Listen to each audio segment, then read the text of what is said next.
الحمد لله خالق الوجود من العدم وجاعل النور من الظلم ومخرج الصبر من الألم وملك التوبة على الندم فنشكره على المصائب كما نشكره على النعم ونصلي على رسوله الأكرم والكتاب المحكم وكمال النبيين والخاتم سيد ولد آدم الذي بشر به عيسى بن مريم ودعا لبعثته إبراهيم عليه الصلاة والسلام حين كان يرفع قواعد بيت الله المحرم وصلى الله عليه وسلم وعلى أتباعه خير الأمم الذين بارك الله بهم كافة الناس عرب منهم والأجم الحمد لله الذي لم يتخذ ولدا ولم يكن له شريك في الملك ولم يكن له ولي من الذل وكبره تكبيرا الحمد لله الذي أنزل على عبده الكتاب ولم يجعل له عوجا الحمد لله نحمده ونستعينه ونستغفره ونؤمن به ونتوكل عليه ونعوذ بالله من شرور أنفسنا ومن سيئات أعمالنا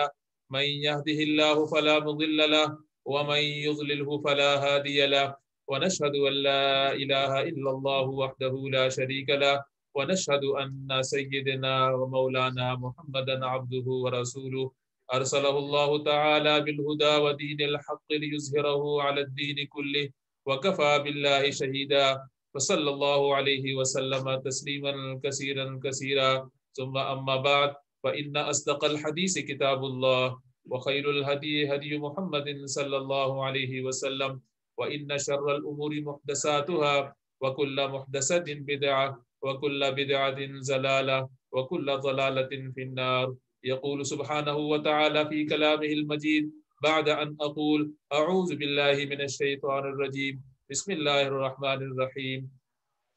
أنزل من السماء ماء فسالت أودية بقدرها فاحتمل السيل زبدا رابيا ومما يوقدون عليه في النار ابتغاء حلة أو متاع زبد مثله كذلك يضرب الله الحق والباطل فأما الزبد فيذهب جفاء وأما ما ينفع الناس فيمكث في الأرض كذلك يضرب الله الأمثال صدق الله العظيم رب اشرح لي صدري ويسر لي أمري واحلل عقدة من لساني يفقه قولي اللهم ثبتنا عند الموت بلا إله إلا الله اللهم وفقنا لما تحب وترضى آمين يا رب العالمين. میں نے آپ کے سامنے سورہ رات کی آیت نمبر 17 تلاوت کی ہے. سورہ رات مدنی صورت ہے اور مفسرین نے اس کو رکھا تو مدنی صورتوں میں ہے، لیکن یہ مکی دور کے آخری وقت میں تقریباً 11 ہجری میں نازل ہوئی ہے. اللہ تعالیٰ نے اس آیت کے اندر 2 مثالیں بیان کی ہیں اور دونوں مثالوں کا پرپس مقصد ایک ہی ہے کہ ایمان اور کفر کی جو کشمکش اس کو بیان کرنا اور پھر کس نے آخر کار غالب آ جانا ہے اس کو بیان کرنا ہے. یہ کشمکش اس وقت بھی جاری تھی جب حضور صلی اللہ علیہ وسلم اس دنیا میں موجود تھے اور اپنا کام کیے چلے جا رہے تھے، اور کفر یہ مسلسل کوشش کر رہا تھا کہ ان کا راستہ روکا جائے، اور جو پیغام قرآن مجید کی شکل میں ان کے سامنے آ رہا ہے اس کی تعلیمات کی وجہ سے جو لوگوں میں تبدیلیاں آ رہی ہیں اس تبدیلی کو روکا جائے، اور اس پیغام کی وجہ سے ان کی بادشاہت کو جو خطرہ تھا اس سے بچا جائے، اور اس پیغام کی وجہ سے جو رشتے ٹوٹ رہے تھے مسلمان لوگوں کے مسلمان ہو جانے کی وجہ سے، اور اس ایمان اور اس عقیدے کی وجہ سے جو نئے رشتے بن رہے تھے اس عمل کو روکا جائے. یہ عمل اور یہ کشمکش اس وقت بھی جاری تھی اور یہ کشمکش آج بھی جاری ہے، لیکن اس کی شکل بہرحال ضرور بدل گئی ہے. اس شکل کے بدل جانے کی وجہ سے آج کا مسلمان اپنے عقیدے کے ضعف کی وجہ سے یا تو اس چال کو پہچان نہیں پاتا اس کشمکش کی، یا پھر اپنا لائے عمل طے نہیں کر پاتا، پھر یا تو وہ خاموش تماشائی بن جاتا ہے اور یا پھر اپنی وہ ذمہ داریاں دوسروں پر ڈالتا نظر آتا ہے. فرانس میں ایک واقعہ ہوا اور کچھ عرصہ پہلے یہ واقعہ ہوا جس میں حضور صلی اللہ علیہ وسلم کے مرتبے کو نقصان پہنچانے کی کوشش کی گئی،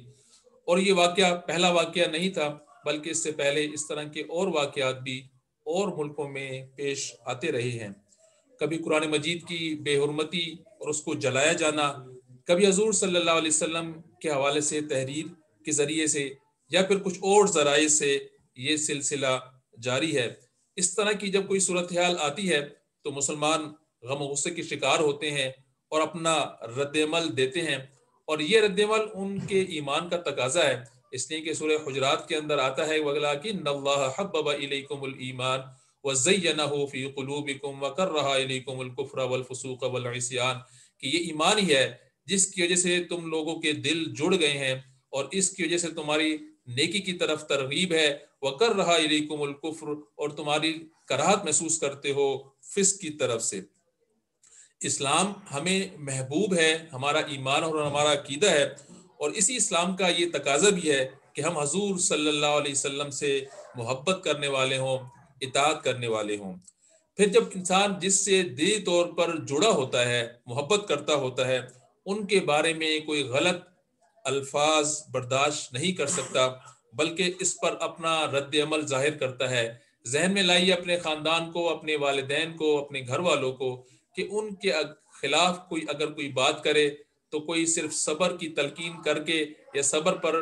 عمل پیرا ہو کر نہیں رہ سکتا، بلکہ وہ پھر کچھ نہ کچھ اپنی زبان سے، اپنے ہاتھ سے، یا جو اس کی استطاعت ہے وہ کرنے کی کوشش بہرحال ضرور کرتا ہے۔ پھر یہ جو خاصیت ہے، اس خاصیت کو ہم غیرت مندی سے تعبیر کرتے ہیں۔ اس کا تعلق صرف اور صرف مسلمانوں سے نہیں، بلکہ یہ دنیا میں جو شخص بھی زندہ ہے اس کی کسی نہ کسی وجہ سے غیرت مندی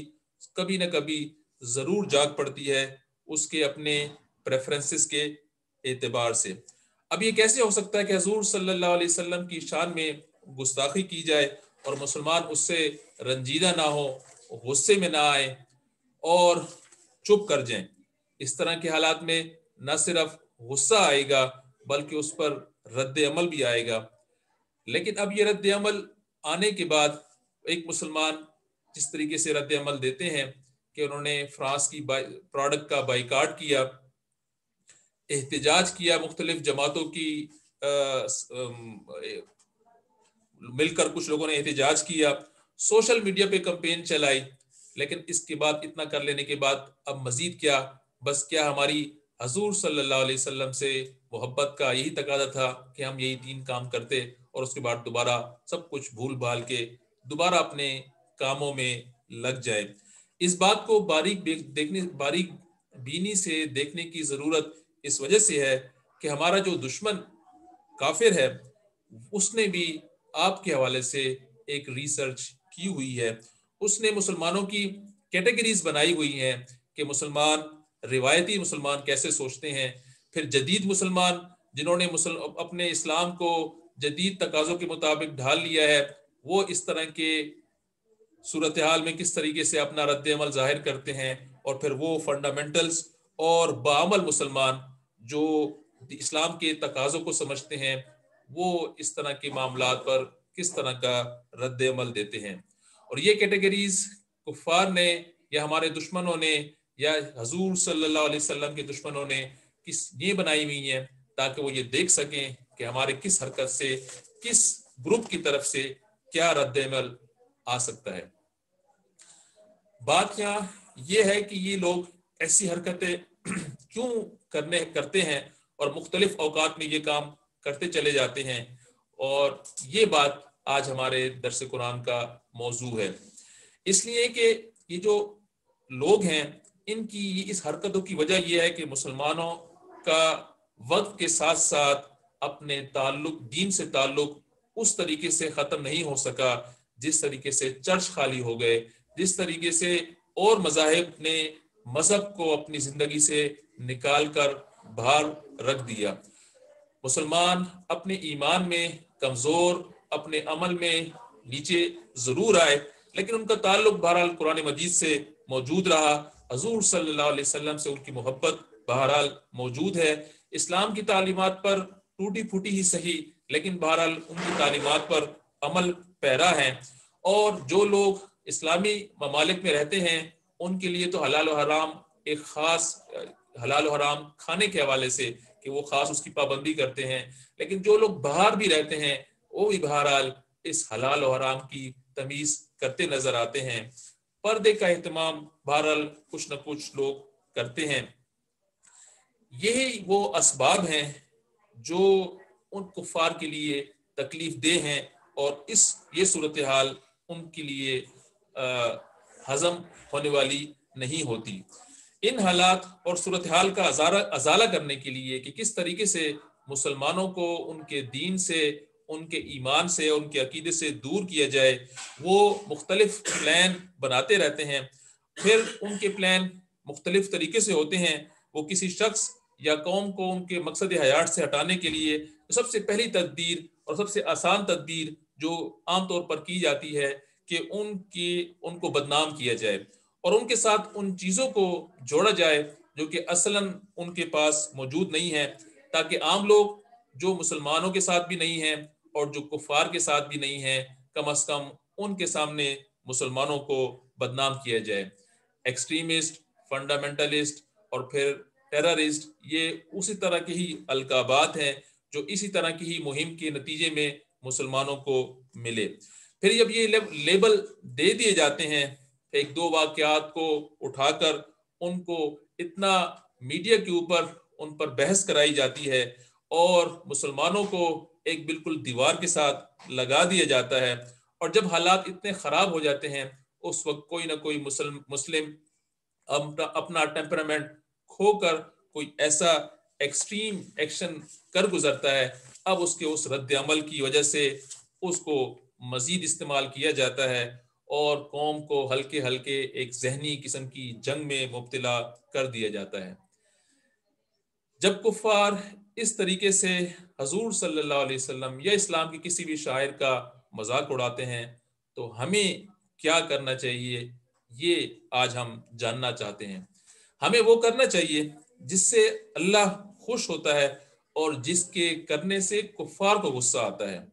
اس لیے کہ سورہ فتح کے اندر حضور صلی اللہ علیہ وسلم کے تعلق کو، جو کہ ان کا تھا صحابہ اکرام رضی اللہ تعالی علیہم اجمعین کے ساتھ، اس کو بیان کیا گیا ایک کسان کی مثال کے ساتھ کہ ایک کسان جب اپنی فصل سرسبز اور پیلی ہو جاتی ہے اور لہلہا اٹھتی ہے تو اس کو دیکھ کر کے اس کی محنت رنگ لے آئی ہے، وہ بڑا خوش ہوتا ہے. تو الفاظ آتے ہیں یعجب الزراع لیغیظ بہم الکفار، کہ جو کسان ہے، اور یہاں مفسرین بیان کرتے ہیں اس کسان سے مراد حضور صلی اللہ علیہ وسلم ہے کہ وہ انہوں نے جو فصل لگائی تھی صحابہ کرام رضی اللہ تعالی علیہم اجمعین کی شکل میں، کہ ان صحابہ کے رگوں میں قرآن دوڑا کرتا تھا. قرآن کے مطابق کفار کو غصہ آنے کی وجہ صحابہ کرام رضی اللہ تعالی علیہم اجمعین کا اسلام سے لگاؤ تھا اور اس کے احکامات پر عمل پیرا ہونا تھا. لیغیظ بہم الکفار، کہ یہ تاکہ کفار کو غصہ دلائے. یہ بات قرآن مجید کی زبانی اس وقت بھی صحیح تھی اور آج بھی یہی حقیقت ہے. اس لیے ہمارا بدلہ لینے کا طریقہ کفار سے یہ ہونا چاہیے کہ اگر پہلے میں نماز 4 پڑھتا تھا یا باقاعدگی سے نہیں پڑھتا تھا تو اب مجھے باقاعدگی سے نماز پڑھنے کی ضرورت ہے تاکہ میں کافر کو اس پر غصہ آئے، اب اس کو میں مکمل پابندگی سے ادا کرنے کی کوشش کروں گا. گھر کے معاملات میں پردہ تھا یا نہیں تھا یا ٹوٹا پھوٹا تھا، اس کو چھوڑ دیا جاتا تھا، اس کو آبزرو کرانے کی کوشش کروں گا. داڑھی کے بارے میں سوچ رہا تھا کہ اس کو میں رکھوں گا آنے والے سالوں میں، لیکن اب میں رکھوں گا تاکہ میں کفار کو غصہ دلا سکوں. اپنے اندر وہ تمام تبدیلیاں لاؤں گا جو قرآن و سنت کی تعلیمات کے مطابق ہونی چاہیے تاکہ میں کفار کو غصہ دلا سکوں. میں اپنے بچوں پر اس طریقے سے کام کروں گا کہ ان کی پڑھائی اور ان کی تربیت پر خصوصی توجہ دوں گا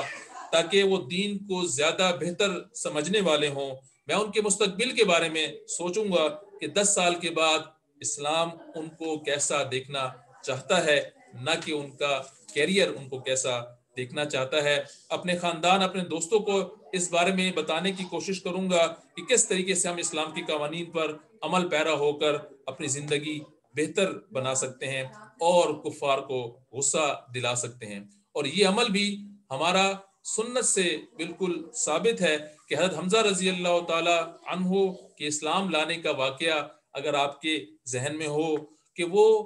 حضور صلی اللہ علیہ وسلم کے چچا تھے، اور حضور کی دعوت کے بعد انہوں نے مکہ میں ان کی دعوت پر کوئی لبیک نہ کہا، بلکہ وہ شکار پر نکل جایا کرتے تھے اور شکار کرتے پھرتے تھے۔ اور ایک دن جب وہ واپس آئے تو ابو جہل کی کنیز نے ان کو کہا کہ تم شکار کے لیے گئے ہوئے ہو اور تمہارے بھتیجے کو ابو جہل نے اس طریقے سے تکلیف پہنچائی ہے، اور اس تکلیف کو دیکھ کر جو کہ حضور صلی اللہ علیہ وسلم کی ناک جو ہے وہ تھوڑی سی زخمی ہوئی تھی، اور اس کی وجہ سے وہ غصے میں آتے ہیں اور کہتے ہیں کہ ٹھیک ہے میں بھی اسلام لے کر آتا ہوں، اور اس وقت انہوں نے کلمہ پڑھ لیا۔ حالانکہ نہ ہی وہ اسلام کی تعلیمات سے پہلے متاثر ہو رہے تھے اور نہ ہی اپنے بھتیجے کی رشتے کی وجہ سے متاثر ہو رہے تھے، لیکن غیرت مندی کی وجہ سے کہ اپنے کو تکلیف میں دیکھ کر انہوں نے اسلام کو قبول کیا۔ یہی ہمارا بھی ایک رویہ ہونا چاہیے کہ اپنے معاملات کے اندر اسلام کی تعلیمات کو اپنے اندر بہتر کرنے کی کوشش کرتے چلے جائیں، اسلام کا تعارف کرائیں، اسلام کی تعلیمات کو معاملات کے اندر لانے کی کوشش کریں، اپنے عمل سے اسلام کی تعلیمات کی گواہی دیں، اور اس طریقے سے اپنا کام کرتے چلے جائیں۔ آج کی آیات میں اللہ تعالیٰ نے سورہ رات کے اندر ارشاد فرمایا انزل من السماء ماء، کہ اللہ تعالیٰ نے نازل کیا آسمان سے پانی، فسالت اودیۃ بقدرها، پس وہ بہہ نکلا ہر نالے کی وسعت کے اعتبار سے۔ مفسرین بیان کرتے ہیں کہ اس آیت میں بارش کو قرآن سے تشبیہ دی گئی ہے، یا قرآن کو بارش سے تشبیہ دی گئی ہے کہ بارش بھی اوپر سے آتی ہے اور قرآن بھی اوپر سے آیا، اور اس کے بعد پانی جو ہے جب بارش ہوتی ہے ہر ندی نالے میں بہہ نکلتا ہے اس کی وسعت کے مطابق۔ بالکل اس طریقے سے قرآن مجید جب نازل ہوا، مختلف لوگوں نے اس کو مختلف طریقوں سے لینے کی کوشش کی، کوئی اس پر بہت اچھے طریقے سے عمل پیرا ہوا، اور کچھ نے اس کو اپنے ہی بہت ہی تھوڑے طریقے سے اس پر عمل پیرا ہوا۔ تو ہر ایک کا اپنا ظرف ہے، جس طریقے سے ایک ندی نالے کا پانی کو لے لینے کا اپنا ایک ظرف ہوتا ہے۔ تو جس طریقے سے نالا جو ہے اگر زیادہ اچھا بڑا ہوگا، زیادہ پانی لے پائے گا، بالکل اس طریقے سے انسان کا اگر ظرف بہتر ہوگا، مسلمان اپنے آپ کو عمل پر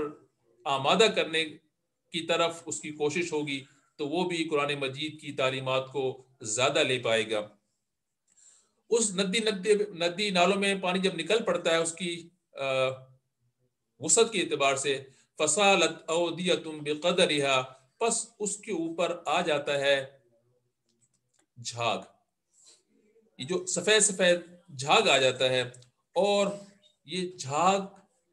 جب بھی ہم دیکھتے ہیں یہ اتنا زیادہ ہوتا ہے، حالانکہ وہ پانی کو اوپر سے بالکل ڈھانپ لیتا ہے اور لگتا ہے کہ یہی حقیقت ہے، اور پانی کی کوئی حقیقت نہیں ہے۔ مفسرین کہتے ہیں یہ جھاگ جو ہے یہ کفار کی سازشیں ہیں، ان کے اپنی کامیابی ہیں، اپنی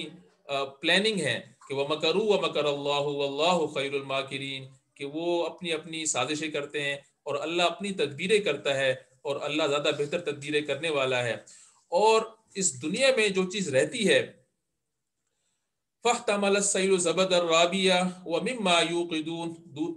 يُوقِدُونَ عَلَيْهِ فِي النَّارِ ابْتِغَاءَ حِلَّةٍ أَوْ مَتَاعٍ زَبَدٌ مِثْلُهُ۔ اللہ تعالیٰ نے اسی آیت کے اندر دوسری مثال جو بیان کی کہ اسی طریقے کے جھاگ ایک اور جگہ پر بھی آ جاتے ہیں، جب تم میٹلز کو، دھاتوں کو پگھلاتے ہو تو اس کے اوپر بھی جھاگ آ جاتے ہیں، جن سے تم زیور بناتے ہو اور اپنے کام کاج کی چیزیں بناتے ہو۔